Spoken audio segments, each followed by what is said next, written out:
Because I'm in such a remote location out in the mountains of Oregon, I had to break this into two parts. So this is the second part of the story, the true story of I stood 30 feet away from a 9-foot tall Bigfoot for almost 10 minutes. This is a true story. Here. Finally realizes the gig's up, I think. And How much time's gone by? At this What point, would you guess? I'm guessing 45 seconds to a minute, you know, something like that has gone by with what I just described, yeah. And so now we're looking at each other and the gig's up and he slowly stands up at that point and stays standing and takes about a full step, maybe a step and a half, was to my right, be to his left. And it stands there. Full sunlight was breaking through the canopy too. So now he's illuminated by sunlight. And this is about 3:30, 4 in the afternoon. And we're looking at each other. And now he doesn't have that shocked expression on his face. He has almond-shaped, beady black eyes like you would see on a mouse or a shark. No whites to the eyes at all. And he's looking at me and I'm looking at him.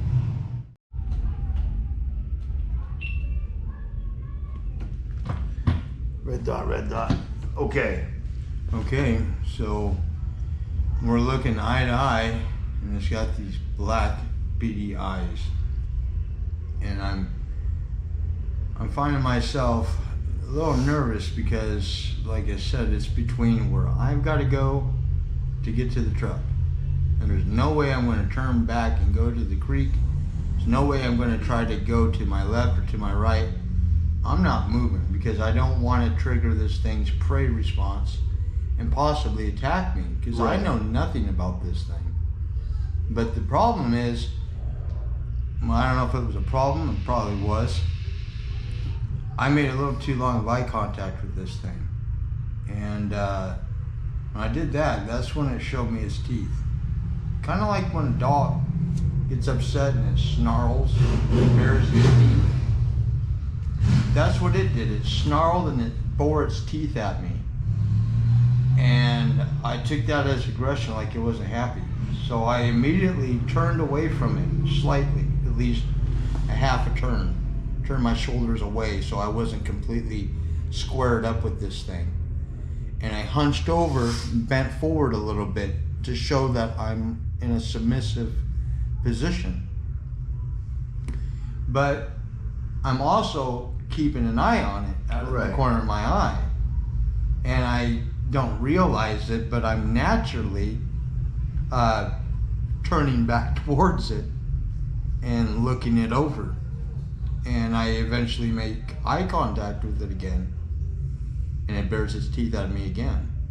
And so I look away and turn away and hunch back over. And I keep looking at it, but I keep turning towards it. And it bores teeth at me at least a third time. And so I turned away from it, but I kind of kept my head towards it, looking at it. That's when I guess it finally had enough looking at me that it decided to turn around and start walking up ahead of me. So it started heading down the same game trail you originally came down? Yes. What are the odds, brother? Yes. On the same path we were taking. Excuse me. So, and you knew the stop, break eye contact, and act submissive because you spent a lot of time out in the wilderness. You grew up there. Right. You knew about predators, mountain lions, bear, etc. Yeah, I grew up. Don't challenge them. Yeah, I grew up enough with hunting, you know, deer and elk and other things, and having other men and uncles and things around you, educating you, schooling you to know at least that kind of stuff. And I'm just asking that for the people that didn't grow up like that are like, what do you know? How would you know how to do that? Because it's a valuable tool to have in your box if you're gonna head out in the woods and mine for gold. That's right. You know what I'm saying? Things like that, things that most people don't do anymore. That's right. So, you know, with anything and everything, do your homework. Right. You know, And so it's now walking up ahead of me. And like I said, it's taking the game trail that we were using to get in and out of there. And so now the distance is increasing because we were at about 30, 40 feet from each other. Are you following him? No, I'm staying put, standing there. Okay. I am not moving. But I'm standing there watching it walk away from me. And it probably walks another 50, 60, 70 feet up ahead of me. So now the distance is probably within 100, 120 feet, I'm guessing. And my brain, that little voice in your head, starts saying, careful now, you're going to lose sight of it. You don't want to lose sight of it. Especially if you got to go that way. Right. That's what I'm thinking. Okay. So I'm thinking, I lose sight of this stupid thing. Now I'm set up for an ambush if that's what it wants to do. And I don't know what its intentions are here. And so I'm thinking, well, I want to keep an eye on it then. Especially if that's where I've got to go. Right. So I don't know what came over me. I yelled at it. I said, hey. And what else am I going to say? And so it kept walking like it didn't hear me. So I thought, well, I got to say it more commanding, you know, like a drill instructor in the Marine Corps or something. So I yelled at it forcefully, hey. And it got its attention. It stopped dead in its tracks. Real quick, how much time do you think has gone by since all of this has transpired to where you're yelling out for the second time? About. So the mat, that's like I said, about 45 to 60 seconds. That's a minute. Excuse me. No worries. I'm guessing that we held eye contact with it, showing me its teeth for a good 2 minutes anyway. Wow. And believe me, in that moment, I want it with every fiber of my being to move away from me. I want it to go away. I mean, I don't want to stand there for 2 minutes. But now that it has gone away from you, it's going the way you gotta go. Right. Perfect. So, you know, I'm still in a dilemma and I don't want to lose sight of it. So I yelled, hey, and that second time real loud, and it stopped dead in its tracks. And that thing did an about face. And it started walking back downhill towards me. And now I'm really panicking because I'm thinking, you're such an idiot. What Just did overplayed you your do? cards. Yep. Yeah. I mean, my. you know, is this where it just pulls my head right off my shoulders, or what's going to happen now? Well, thank God, after it took 4 or 5 different steps back downhill towards me, it stopped. And so now we're approximately 75 feet away from each other in a second stare-off. Now, let me interject again. I'm not interrupting the guest. I'm asking questions that you'd probably want to know. We happen to be sitting in a place where this entire thing affected you so much that you commissioned somebody to literally build as lifelike of a statue as you possibly could. And I'm sitting looking at it, and I keep, as you're telling the story, I keep looking over just for reference. This thing is massive. This thing absolutely dwarfs me. I'm not a tall guy as it is. I'm only like 5'10". This is a good 2 feet taller than me. Yeah, it's 8 feet. If this thing, you're yelling at this thing, and it stops, does an about face, and starts coming back, what did you, now what? I'm thinking, is this the end of me? Because I got lucky the first time by it turning around and walking away, basically, and then I had to go yell at it, and now it's walking back downhill towards me. I think, well, that's it. I mean, it's going to take me, and I'm going to just disappear. You know, Matt's down at the creek. He hasn't, for whatever reason, has not got back up to me with another load of anything. So I'm wondering what the heck is taking him so long. And I know that, well, Robert and Alan, they're up at the vehicles, right? They're up there jarring right now. Yeah, so I'm thinking anytime Matt's got to come up to me, and anytime Alan and Robert's got to come down to me, because, we're all supposed to get our equipment out of here, So I'm thinking, anytime, guys, any of you come up to me here, help me out here. I'm in a rock and a hard place, and my life is kind of going through my eyes, through my mind, flashing through my eyes. I'm thinking, well, is this how it ends for me? And at this point, did it dawn on you, or did you even remember that you had a sidearm in the backpack? Oh yeah, I was aware of it. But would you, if you had the ability to somehow do a quick draw with the waders in the way, the backpack zippered, there's a lot of mechanics to get that off in the moment. Right. Would you have drawn down on it if you could have? Because I'm looking at I don't know if I would have raised the barrel directly at it, but I would have had it in my hand at my side. I know I would have had that. I got a feeling they know what they are. I think they know what firearms are. Oh, they've watched us. They understand us. I'm sure they communicated to their little ones. Because how many times have they seen humans out in the woods, and what are they doing? All They're the time, shooting. Man. Yeah. They're hunting other animals. Or taking trees down. Right. Yeah. But they know what weapons do. Would you have drawn if you could have? Only if it came at me and I had no choice. But now it is coming at you. You just yelled at it, and now it's coming. And if I would have had a weapon in my hand at that time, and I probably would have raised the weapon and took shots at it, because I wouldn't have known it was going to stop. Right. Good call. You have no idea what's going to happen. So I'm shooting center mass, baby, all day long, every day.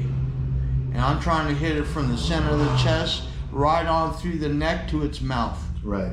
Because I don't know where else I'm supposed to put it around it, if not in those places. So yeah, it comes downhill towards me and stops, and we're staring at each other now for, I'm guessing, another 2, maybe 3 minutes. Panicking at this point, because now I'm yelling, but I'm not yelling at it per se. I'm yelling for Alan, because I know Alan and Robert's up there at the vehicles. And I'm waiting for them to come down to help me and Matt get more stuff up out of the woods. Right. So I yell, Alan! And I wait, and it's standing there staring at me. And I don't hear no response. So then I yell, Robert! And I stand and I wait, and it's still standing there, and we're looking at each other. And I don't hear Robert's response. And so I wait another few seconds, 10, maybe 15 seconds, and then I yell again, Alan! And I wait, and I'm still looking at it, and it's still looking at me. And I yell for Robert again, Robert! And I'm not hearing them. I don't see or hear them coming downhill, because if they were coming down, we'd have this thing sandwiched in. They'd be able to see this thing from the top down.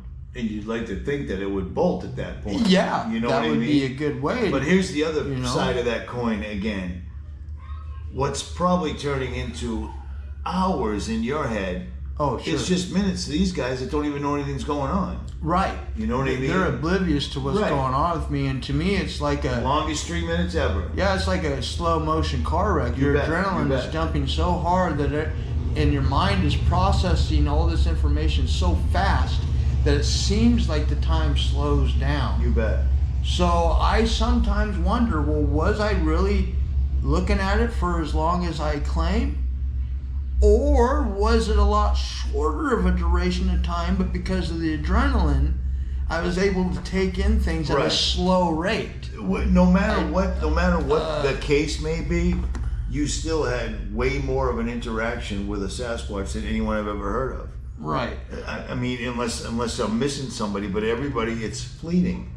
It's fleeting. Yeah, crossing the road. Or they'll be face to face. It'll do a bluff charge and then turn and walk away. Right. You know what I mean? So this is crazy. But go ahead. Yeah. So anyway, now I'm yelling at this thing. Get out of here. Go. But at the same time, I'm using my right hand and my right pointing finger to motion off to my right, which would be to its left. Go. Get out of here. I'm trying to be commanding, I guess. I don't know how else to be but try to be assertive over the situation. And it's just standing there looking at me, not taking any of my commands. And then finally, like before, when it made up its mind, it decided to move off. So it started moving off, up and off to my right. Right where I was kind of pointing, which was right away from the trail that I'm using, right? Wow. So I'm watching it move off to my right, and it must get about 70 to 100 feet off to my right away from the trail. And the underbrush there starts getting a lot thicker and more shade and shadows because of the tree canopy and everything, right? And the sun ain't breaking in through that area, and I lose sight of it over there. But I'm okay with that, because I know at that point, cool, I got to make a beeline on this trail and get my butt up to the trucks and the car.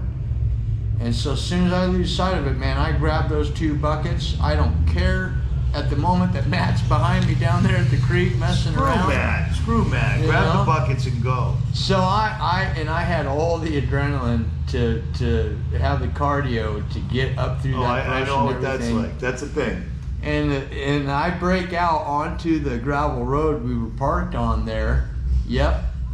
There's Alan and Robert standing there at the vehicle, just jacking their jaws. But like guys do. They don't know anything's going on. You know what I mean? How when you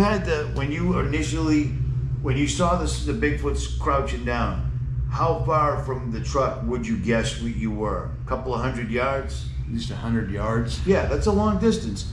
And the woods is an insulator. It sure is. You know what I'm saying? So I can understand them not hearing you, but.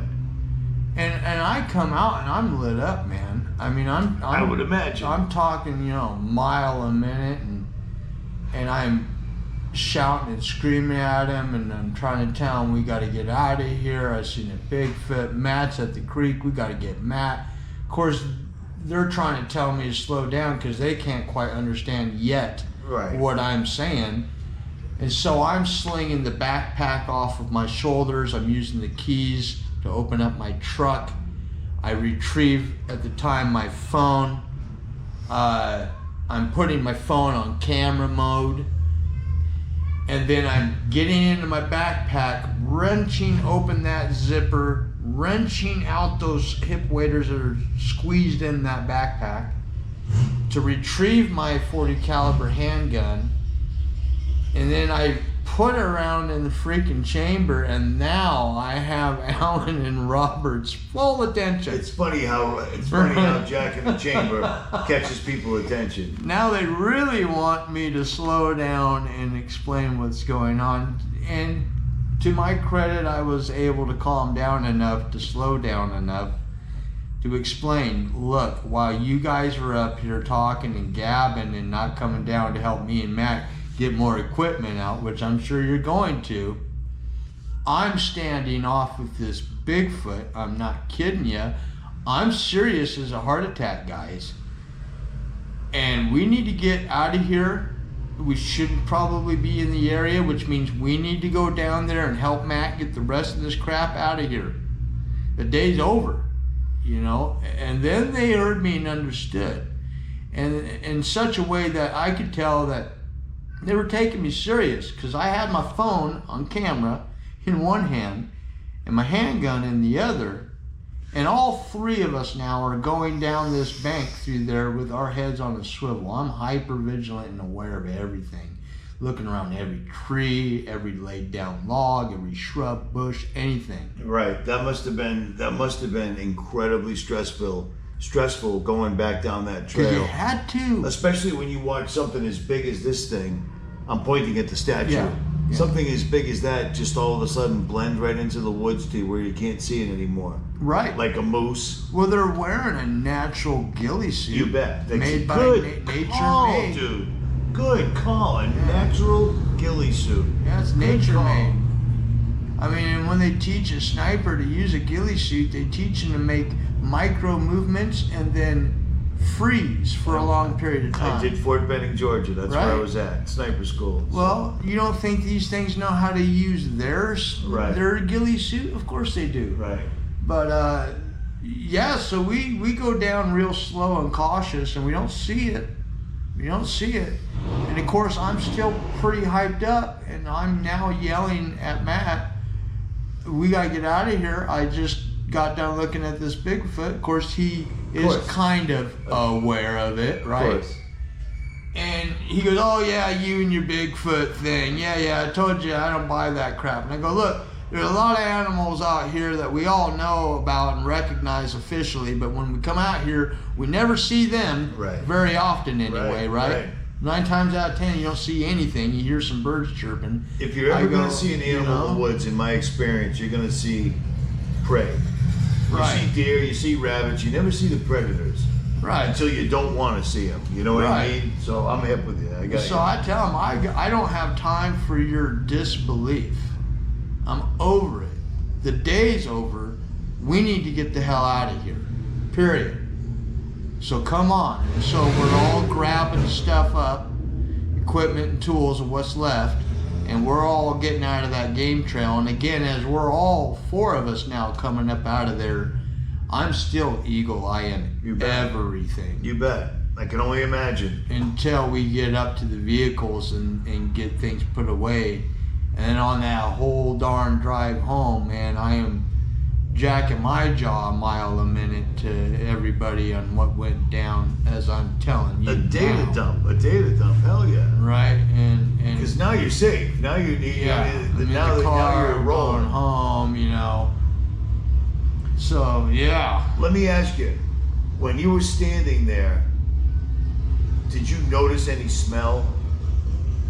Yeah, see, that was one thing I missed on the there's so much to remember.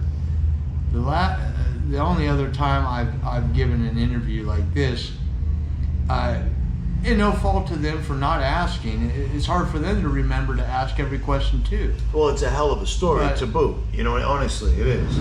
Initially, when I was standing off with this thing within about 30 to 40 feet, there was no smell, and there was no wind. It was calm, dead wind, but there was no smell 30 feet away from it. However, when it walked up ahead of me and we had a second stare down at a greater distance, right, and then it finally moved away from me and I decided to get back up towards the truck, I had to walk through that area, the second area it was standing in. Right.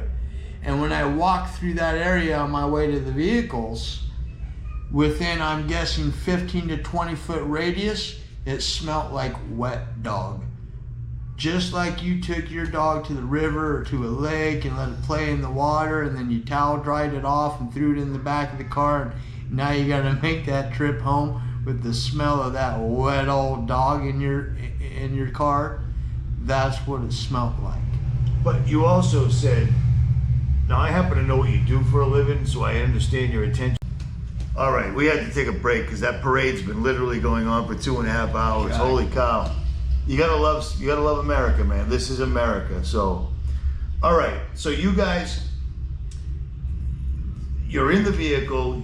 They do understand what happened now, but you're still jacked. You're still full of adrenaline. I mean, I can only imagine. So go ahead, pick it up from there. Well, I think we were just talking about the wet dog smell. Yep, okay. And I really don't know what that's about, if that's a natural body odor. Some people believe that they have like a scent gland and they can release that smell. I've heard that a lot of times from quote-unquote experts. Because gorillas are known to be able to have that ability, and they use it to ward off other males coming into the area. Well, so like a skunk warns you. Right. But here's the other side of that. Is you were in the creek. You had mentioned that the salmon were running. Yeah. And if he was down there, which he was probably down there fishing. they're in a much cleaner, cooler environment because Oregon is like the perfect weather. It's not like down with the skunk apes, or even not even in Florida, but Oklahoma, Texas. It's balls hot outside, and water is hard to come by. You know what I mean? I think that might have been the difference because you said the fur looks great, right? Yeah. We talk about what it looked like. It was immaculate. It was in good shape. The fur looked like it was groomed. And groomed like you took your dog to the groomer, and it's perfectly combed out, brushed out. There was no leaves or sticks or twigs or dirt or anything stuck in its hair. It looked immaculate, and the muscularity of it was just like a bodybuilder. I mean, everybody says Arnold Schwarzenegger. It's true. Or I say Ronnie Coleman. It's true. At the peak of their career, it was super muscular. There were places on its body where the hair was longer, like around its neck area, almost like it's wearing a cape of hair, and it would drift over the front of its chest. Longer hair. Right. There were longer hair on the outsides of its shoulders and on top of its arms. There's longer hair on the tops of its legs. Yet it was thinner hair on the inside of its legs and on the inside of its arms. In some places, almost no hair at all. You could see bare gray skin because its skin color was gray. Dark gray, light gray? Kind of a lighter gray, more of a lighter gray. But the color of its hair, now that was a combination, I say salt and pepper, where the base color of the hair was slightly darker than its skin tone. People have used the expression battleship or Yep. Navy ship gray. Yep. Right? Yeah, yep. So that it had that as a base color, but it had white highlights coming through too. So it was a 50-50 mix of the dark gray hair and the white hair. That's why I say it's kind of like an aging man where he has salt and pepper hair. Got ya. But it didn't look like it was aging. It looked like it was in the prime physical shape of its life. It's always been that color, kind of like dogs and cats. Right. Right? They come in a different variety of colors. With that being said, every time someone has seen a male or a female, you can tell. The male is always a Ronnie Coleman or a Arnold Schwarzenegger. When it's, unless it's really old, I guess. But the female is a completely different shape. They don't have a tight waistline. Correct. They have breasts that you can actually see. Did you notice his male parts? I wasn't looking for the genitalia, even though I guess I should have seen it, because as close as I was, I looked at it from the feet all the way through the head several times, but never once glanced or looked at the genitalia. Well, I'm going to also put this in here because some of the comment section is going to be, how is this thing kneel down like a catcher, but he didn't see its junk? Because the entire time it was kneeled down, you were within 30 feet of it and staring right at its face. Yeah, more I think at you're its lucky that face than anything I else. would suspect, Yeah. especially when it starts baring its teeth. And part of me too, I think, was maybe just because the way I was raised or the way we raise our kids. I would think, you're a guy, you're in the gym locker room, Right. in the showers, Yep. whatever, right? You don't sit there and stare at all the guy's junk, Right, you know what I right. mean? Plus, You try to keep your eyes away from that level of things, right? you're looking at a massive being that's looks like it's ready to pounce on you at any second. So I can Right. see how that could be overlooked. Right. But I know people are going to ask. But when I looked at the build of it, is what gave me the impression that it was male, because Well, again, we're sitting right in front of a lifelike carving that you had commissioned. yeah, It's massive. yeah, It's massive. Absolutely massive. I The hands, the feet were the same as a person, basically, just larger. just a lot larger. I mean, it was uncanny how similar the hands and the feet looked. It had the hair come over the top of the hand and the feet, and it would kind of stop right where the fingers or the toes would begin. Okay. And it had fingernails and toenails a lot like ours. Like I said, it was gray and white, muscular. I tell people a lot, and Joe Rogan said this too, or made comments about a hairless chimpanzee. You should Google that. I've seen him. Because and try to picture hair kind of draping over those muscles, because you could see past the hair to the skin in different places to where you could see the striation and the bulges of those muscles. I wonder if this particular Sasquatch was if it was in a different part of the country, if the hair would have been fuller, like animals grow a larger coat. Because Oregon, if you've never been shed. Right. We're in springtime, Well, getting that's what I'm closer saying. to the summer. Yeah. Even in wintertime, Oregon is really mild.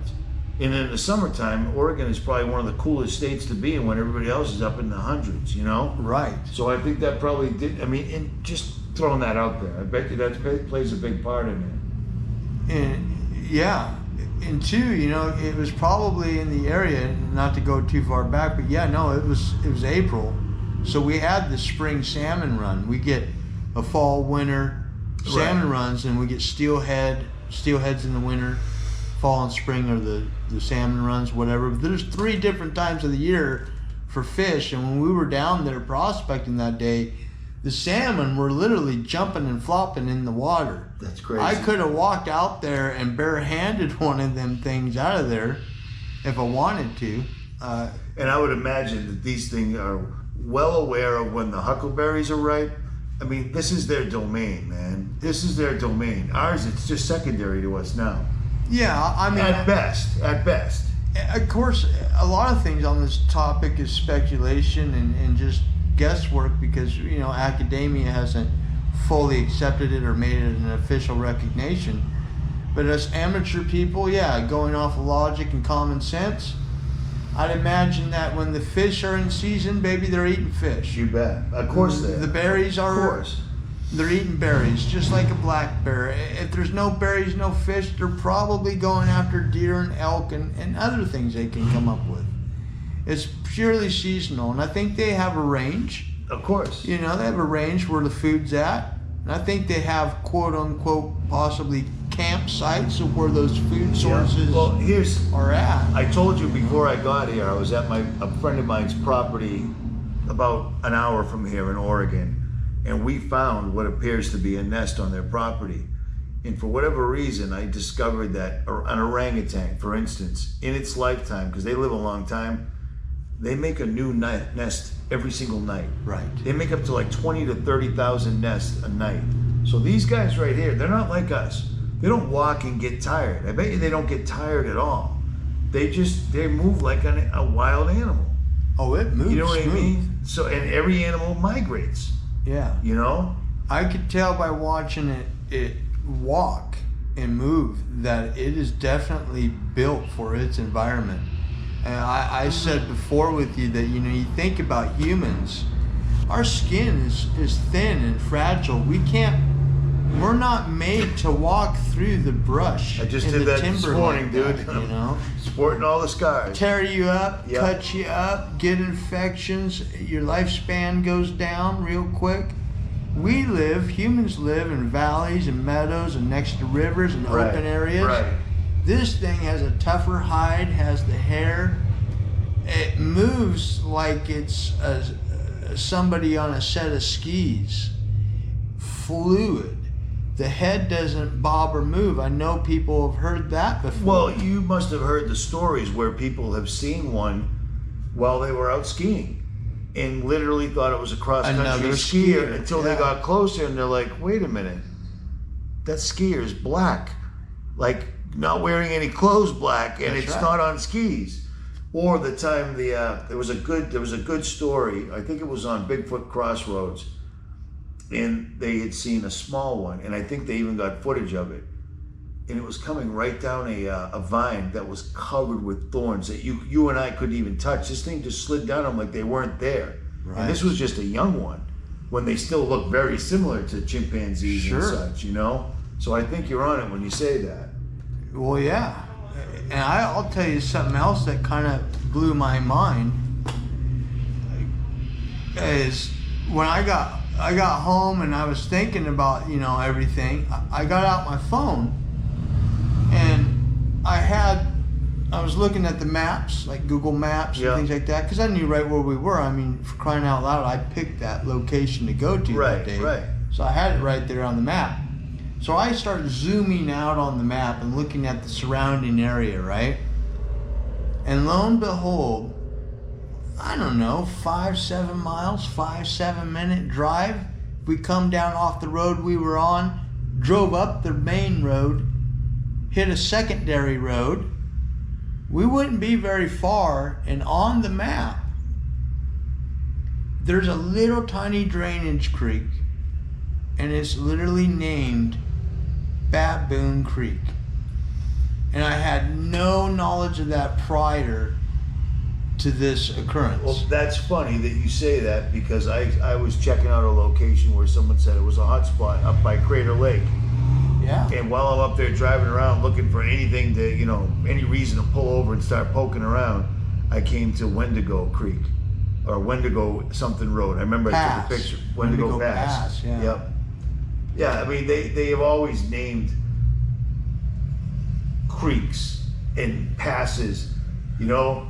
Well, I've since learned that, and of course, if this is true, I heard this on a podcast where somebody actually found out how that got named Baboon Creek, and lo and behold, many years ago, there happened to be some gold prospectors on that little creek prospecting for some gold, and they saw something that they interpreted as baboon-like, right?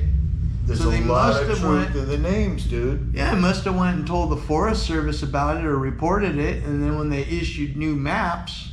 Yeah, that was down by that Baboon Creek thing, right? Yeah. You know what? Let's name it, because there's only so many names. Right. But let me throw this in real quick. Some of the best, most believable stories on encounters have been with fly fishermen, kayak canoer guys, or gold miners. Because you're out in the river, you don't hear anything, and it's one place where you can be splashing around and you can't hear over the river. That's right. And neither can they.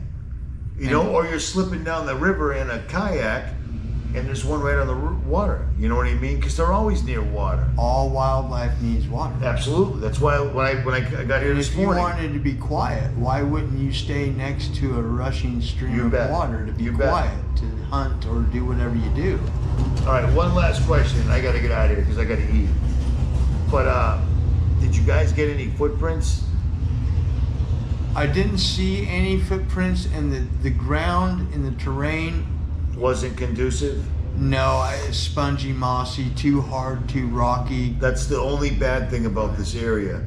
Is I've been out looking in Oregon. I've been up in helicopters looking for these things in Oregon. The ground, you don't leave a footprint. It's just like walking on spongy green moss all the time. They could slide around. You'd never know. You'd never know there was wildlife out there because nothing leaves a trail unless you can catch a good game trail, you know?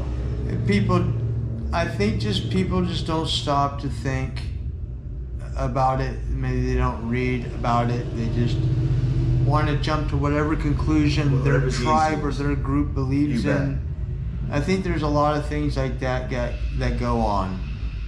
I will say that anybody, and this is just a joke, obviously, but if anybody doesn't believe me or my account, that's fine. However, if anybody wants me to deny that I seen and experienced what I saw and experienced, I'm more than willing to say that it didn't happen as long as that check is big enough, buddy. You bet. You know what I mean? Let me ask you this before I forget. Is that painting right there a good representation? I think so. That was gifted to me by because someone. It looks very, very similar to the statue. It does, and believe it or not, I was gifted that way before I even had the statue commissioned. And I spent 2 hours with the artist in his front yard, telling my account in as much detail as I could. Are the feet? Are those? They're a little oversized because it has to be able to stand on its own merit. You know. Okay, but the legs, the knees, the trunk, that's all pretty much. It's pretty darn close for what he could accomplish. One more thing that we forgot. I probably interrupted you, but that happens. When you were walking behind it, you realized that there was a little bit of a conical shape to the skull. That's right. You didn't see it from when he was in front of you because it's way taller than you, so you wouldn't see it. Right. It looked like it had a rounded head like you and I do, face on. However, when it did turn around and start walking up ahead of me, that's when I noticed that cone shape was in the back, where the forehead was like an inch and a half wide forehead. Right. And then all the hair, like a halo, started going backwards, like it all was coned back, or it grew back towards the middle part back of the head. And so when it turned around, you could see, just like you see with the gorilla, that conical shape on the back part of that head, just a little bit. And so much so that the hair in that area was like a calic, like off the Little Rascals. That's crazy. Yeah, so he had a little tuft up there of a calic. It changed my life forever, and I didn't realize how it had affected me until months later. We have mushroom season, edible mushrooms, chanterelles. Yeah. And I love to go out looking for those. It's like growing up Easter egg hunting that pays you at the end of the day, you know? I hate mushrooms. And I totally dislike them. I don't eat them. I like the way they look out in nature. I think that's phenomenal. But go ahead. But the restaurants, they love those things. So you can commercially pick them with a permit. So like I said, sell them. I told you this when I got here. I'm staying up at a very well-known radio personality's house or compound. And I told the guy, one of the guys that works on the property, that I was coming down here. And it seemed like he knew I was there, and he was dying to tell me the story. And he did tell me a story. He said, I'm out mushroom picking. And I'm like, you know how many times I've heard people running into Bigfoots while they're mushroom picking? Because they're probably there for the same reason. And now all of a sudden some human's in the middle, and he's messing with my mushrooms. That's right. And they seem to make themselves known. So that's right. I have a suspicion for that too. Same thing with berry pickers. Yeah. Huckleberry, blackberry, whatever. Yeah. So if it can sustain a black bear, it can sustain a Bigfoot. Yes, how crazy is that? You bet. There's plenty of food out there. So yeah, mushroom season came around, and I went and got my permit through the BLM. And you understand, I've done this for years, 20 years, you know, for fun. A little extra money on the weekend, pays for itself. So I go out to one of the spots I have, you know, honey hole they call them. Yep. And I park, get out of the truck, and grab my stuff, and start looking for mushrooms. Start getting into the woods, and all of a sudden I find myself spooked. That's a good word for it. Spooked.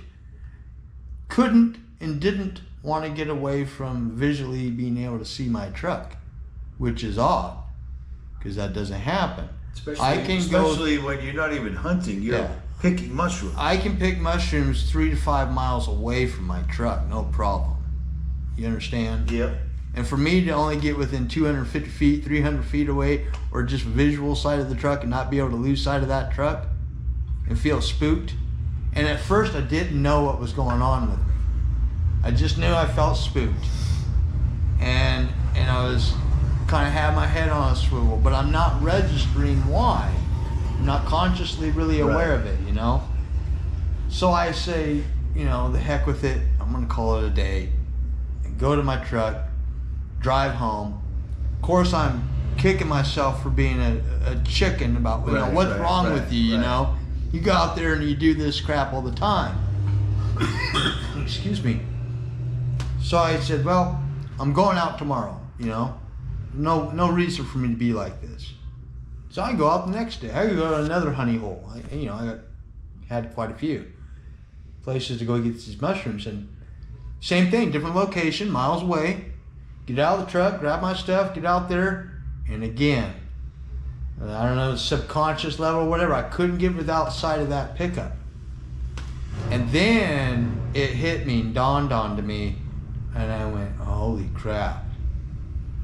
You know, it's one thing, you know, to believe in the existence of these things, but when monsters become real, you bet. And now you know it's in the lineup with the bear and the deer and the raccoon and everything else. The way the Indians used to raise their kids, it was normal. It's a normal thing alongside everything else. Once that reality hits you, and you were never raised that it was normal for these things to be in the lineup, it's kind of a shocker. Right. And now you know they're out there with you and possibly watching you, and you don't know what their motives or intentions are. And I realized at that point, holy crap, you know, I can't come out here and really enjoy myself unless I bring somebody with me. Well, they also seem to know when the good salmon are running, mushrooms are ready to pick, huckleberries, blackberries, etc. That's right. All right, brother. I'm gonna cut this out here. We're at 2.5 hours. I think that's good to go. That's a long story, man. Sorry about that. I'm not worried about it. I just want to make sure that this is good because I'm gonna have to hook up with you again tomorrow. Okay. If the audio somehow is screwed. Yeah, just let me know. We'll take No care worries. of it. Yeah. Anything else you got? I don't think so. All right. Well, like I said, there's always going to be something, but you know, I can talk forever too. no worries. My cameras don't seem to be wanting to. Man, I can't believe how hot they get. At any rate, any social media you want to put out? Are you good? No, I'm all good, man. I just do me in this world. I appreciate your time, man. And like I said, keep your eye on the comment section because I'm sure people are going to have comments that only you can answer. And don't worry about the naysayers because they're always there. It is what it is. Yeah. All right. All right, man. Yeah. We are out. Later.